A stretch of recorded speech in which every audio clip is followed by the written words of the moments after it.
तो guys imagine कीजिए आप एक ऐसे रूम में हैं जहां पर अलग अलग कंट्रीज से लोग आए हुए हैं, तो वो लोग उनकी कंट्रीज की लैंग्वेजेस में ही बात कर रहे हैं। तो गाइज अगर ऐसे ही चलता रहा तो किसी को भी ये समझ में नहीं आएगा कि कौन क्या बात कर रहा है। और गाइज एक प्रॉपर कम्युनिकेशन अचीव करने के लिए हमें कुछ सेट ऑफ रूल्स बनाने पड़ेंगे जिससे कि हम समझ सके कि सामने वाला क्या बात कर रहा है। और गाइज इसी तरह के सेट ऑफ रूल्स से इंटरनेट भी चलता है। तो इंटरनेट एक ऐसा सिस्टम है जो अलग अलग कंप्यूटर नेटवर्क्स को कम्युनिकेट करने में मदद करता है एक स्टैंडर्ड सेट ऑफ रूल्स की मदद से, और बिना इन रूल्स के कंप्यूटर्स एक दूसरे के साथ बात नहीं कर सकते। तो गाइज ये तो हो गया कि इंटरनेट किस तरह से काम करता है। तो गाइज बस ये सोचिए इंटरनेट एक्चुअल में कलेक्शन है ऐसे कंप्यूटर्स का जो एक दूसरे के साथ कनेक्टेड है पूरी दुनिया में, और ये चलते हैं कुछ रूल्स एंड प्रोटोकॉल्स पर, और ये प्रोटोकॉल्स ही कंप्यूटर्स को मदद करते हैं कम्युनिकेट करने में पूरे नेटवर्क में। और गाइज ये सब डिपेंड करता है एक बहुत बड़े इंफ्रास्ट्रक्चर पर जिसमें routers, network access point, computer systems, satellites, बहुत बड़ी बड़ी अंडर सी केबल और बहुत सारे वायरलेस राउटर्स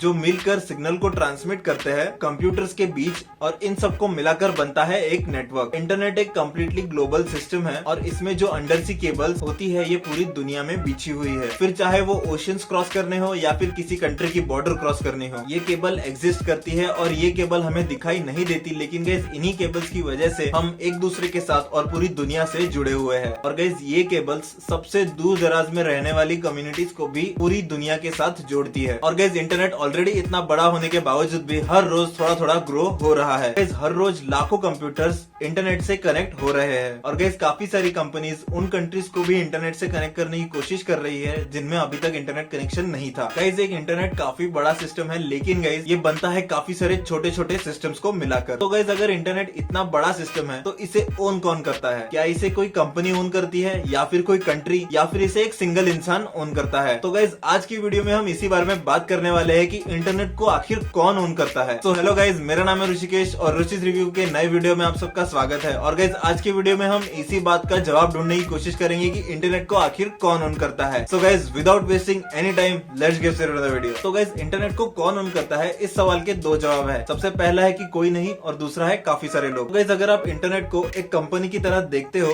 तो मैं आपको बता दूं इंटरनेट एक ऐसी कंपनी है जिसे कोई ओन नहीं करता। गाइस इंटरनेट को सही तरीके से चलाने के लिए कुछ ऑर्गेनाइजेशंस बनी है, और गाइस ये ऑर्गेनाइजेशंस भी इंटरनेट को ओन नहीं करते हैं। और गाइस मैं आपको बता दूं कि इस दुनिया की कोई भी कंट्री इंटरनेट को ओन नहीं करती है, और ना ही कोई सिंगल कंपनी पूरे इंटरनेट को परचेस कर सकती है। तो गाइस अगर हम दूसरे एंगल से देखें तो गाइस हजारों लोग और ऑर्गेनाइजेशंस मिलकर इंटरनेट को ओन करते हैं। और गाइस इंटरनेट में काफी छोटे बड़े पीसेस होते हैं, और इन छोटे बड़े पीसेस का कोई ना कोई ओनर जरूर होता है। कुछ ओनर्स आपके घर पे आने वाले इंटरनेट की क्वालिटी और आपको इंटरनेट पे कितना एक्सेस देना है भी कंट्रोल कर सकते हैं। ऑल्दो ये ओनर्स इंटरनेट को ओन नहीं करते हैं, लेकिन गाइस ये आपके इंटरनेट के एक्सपीरियंस को जरूर कंट्रोल करते हैं। एक इंटरनेट नेटवर्क जो ट्रैफिक को कैरी करता है दूसरे कंप्यूटर सिस्टम से, उसे इंटरनेट का बैकबोन कहा जाता है। जब इंटरनेट शुरू हुआ था तब ARPANET इंटरनेट की बैकबोन था। और गाइस अगर आप सोच रहे होंगे कि ये ARPANET क्या है, तो गाइस इसके लिए मैं एक जरूर डेडिकेटेड वीडियो बना दूंगा। और गाइस आज काफी बड़े बड़े कंपनीज मिलकर बनाते हैं राउटर्स और वायर्स को, और ये राउटर्स और वायर्स मिलकर बनती है इंटरनेट की बैकबोन, और इन कंपनीज को हम ISP के नाम से भी जानते हैं। और गाइस ISPs के बारे में मैंने एक डेडिकेटेड वीडियो बना दिया है, तो उसका लिंक जो है वो मैं आई बटन में आपको दे दूंगा, आप वहां से जाके देख सकते हैं। तो गाइस ISP का बेसिक काम यही होता है कि सभी लोगों को इंटरनेट प्रोवाइड करना। और गाइस अगर हम इंडिया के ISPs के बारे में बात करें तो गाइस उसमें हमें देखने को मिलता है Reliance Jio, Airtel, Vodafone Idea, BSNL, MTNL, Hathway, और भी कई सारे ISPs हमें इंडिया में देखने को मिल जाते हैं। तो गाइस ये सारे ISPs जो है वो बड़े ISPs होते हैं, और इन्हें अपस्ट्रीम ISPs के नाम से भी जाना जाता है। और गाइस आपको आपके एरिया में छोटे ISPs भी देखने को मिलते होंगे, और गाइस इन लोकल ISPs को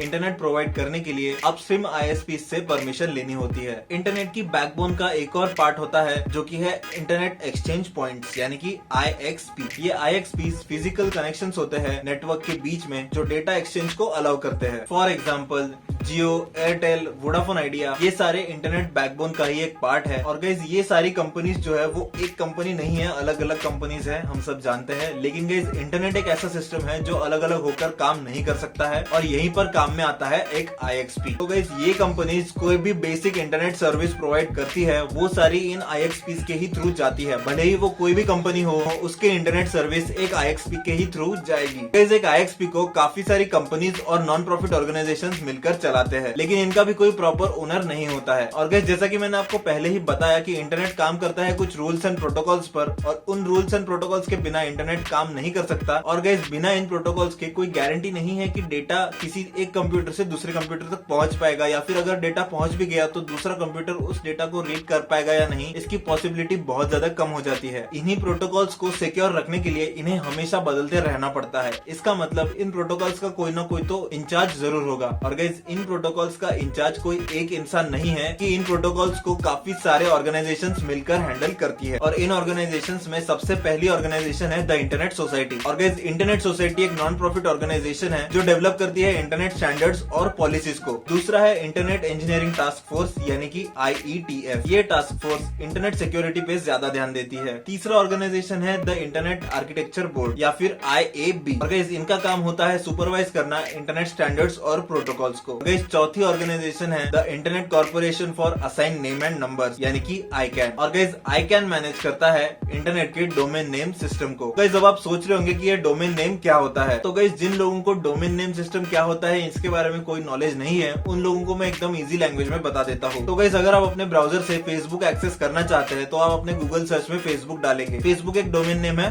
facebook.com का, तो उससे रिलेटेड जो भी वेबसाइट हो वो आपको उसी वक्त दिख जाए, ये मेक श्योर करने का काम होता है ICANN का। तो गाइस ये सारे ऑर्गेनाइजेशंस किसी भी तरह से किसी भी गवर्नमेंट के अंडर कंट्रोल में नहीं होते हैं, लेकिन गाइस यही सारे ऑर्गेनाइजेशंस इंटरनेट को ऑपरेट करते हैं। और गाइस अगर आप भी एक ऐसा डिवाइस ओन करते हो जो इस वक्त इंटरनेट से कनेक्टेड है, तो गाइस इसका मतलब ये होता है कि आप भी इंटरनेट के एक छोटे से पार्ट के ओनर हो। तो guys that's it for the video. अगर गाइस आपको वीडियो इन्फॉर्मेटिव लगता है तो गाइस चैनल को सब्सक्राइब कर दीजिए, वीडियो को लाइक कर दीजिए और गाइस शेयर भी कर दीजिएगा। और गाइस नीचे कमेंट सेक्शन में अगर आपको कोई कमेंट या सुझाव हो तो आप वहां पे लिख सकते हैं। गाइस मैं आपसे मिलूंगा किसी अगले वीडियो में। जय हिंद।